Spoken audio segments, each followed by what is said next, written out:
इस कहानी की शुरुआत एक ऐसे गांव से होती है जहां लोग दिन में हंसते बोलते हैं, लेकिन रात होते ही अपने दरवाजे जल्दी बंद कर लेते हैं। अगर तुम नहीं चाहते कि ये सब तुम्हारे साथ कभी हो, तो अभी इस वीडियो को लाइक करो और चैनल को सब्सक्राइब कर दो। गांव के बाहर पीपल के पुराने पेड़ और एक सूखे कुएं के बीच एक टूटा फूटा मकान खड़ा है। लोग कहते हैं वहां कोई नहीं रहता, लेकिन सच्चाई यह है कि वहां रहती है एक प्यासी चुड़ैल। कभी वो भी एक आम औरत थी। उसकी शादी बड़े प्यार और खुशी से हुई थी।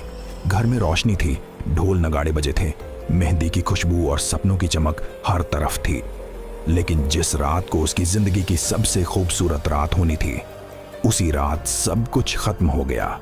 सुहाग रात की रात, जब उसने अपने पति का हाथ थामा, कुछ ही घंटों बाद उसका शरीर ठंडा पड़ चुका था।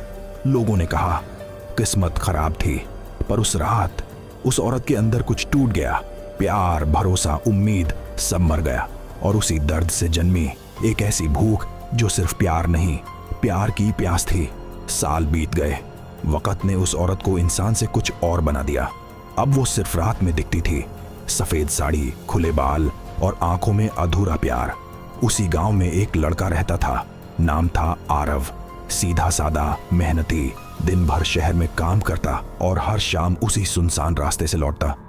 वही रास्ता जहां पीपल का पेड़ है, जहां पुराना कुआं है। पहले दिन किसी ने उसे देखा। दूसरे दिन वो नजरें उसका इंतजार करने लगी।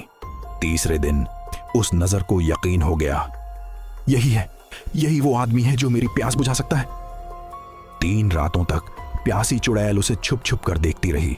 उसके चलने का अंदाज, उसकी थकी हुई सांसें, सब कुछ। चौथे दिन आरव को अजीब सा एहसास होने लगा। उसे लगता कोई उसके पीछे चल रहा है। वो मुड़कर देखता, कोई नहीं, लेकिन दिल बेहद तेज धड़कने लगता। 5वें दिन सूरज ढल चुका था। रास्ता सुनसान था। हवा अचानक भारी हो गई। तभी वो उसके सामने आ खड़ी हुई। सफेद साड़ी में एक औरत, चेहरे पर हल्की मुस्कान और आंखों में गहरी चमक। धीमी आवाज में उसने पूछा, क्या तुम मेरे पति बनना चाहोगे? आरव के पैरों तले जमीन खिसक गई। उसने हकलाते हुए कहा, पर आप तो चुड़ैल हो। उस औरत की मुस्कान गायब हो गई। उसकी आवाज बदल गई, हाँ, और मैं बहुत प्यास में हूं। चारों तरफ सन्नाटा छा गया। हवा थम गई। पत्ते तक हिलना भूल गए। वो आगे बढ़ी और बोली, मैं तुम्हें नुकसान नहीं पहुंचाना चाहती। मुझे बस प्यार चाहिए, वही प्यार जो मेरी सुहागरात मुझसे छीन लिया गया था। आरव को लगा जैसे उसकी ताकत खत्म हो रही हो। उसकी आंखों के सामने अंधेरा छाने लगा। उसी पल दूर मंदिर की घंटी बजी। घंटी की आवाज सुनते ही चुड़ैल चीख उठी। उसका चेहरा डरावना हो गया और वो धुएं में बदलकर कुएं के पास गायब हो गई। आरव वहीं गिर पड़ा, बेहोश। सुबह गांव वालों ने उसे उसी कुएं के पास पाया। वो जिंदा था, लेकिन उसकी आंखों में अब भी वो डर कैद था।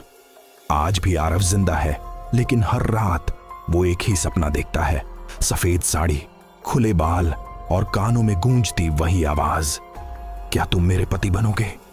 और गांव वाले कहते हैं, अगर कोई लड़का आज भी उस रास्ते से अकेला गुजरता है, तो प्यासी चुड़ैल अब भी अपने अधूरे प्यार की तलाश में है।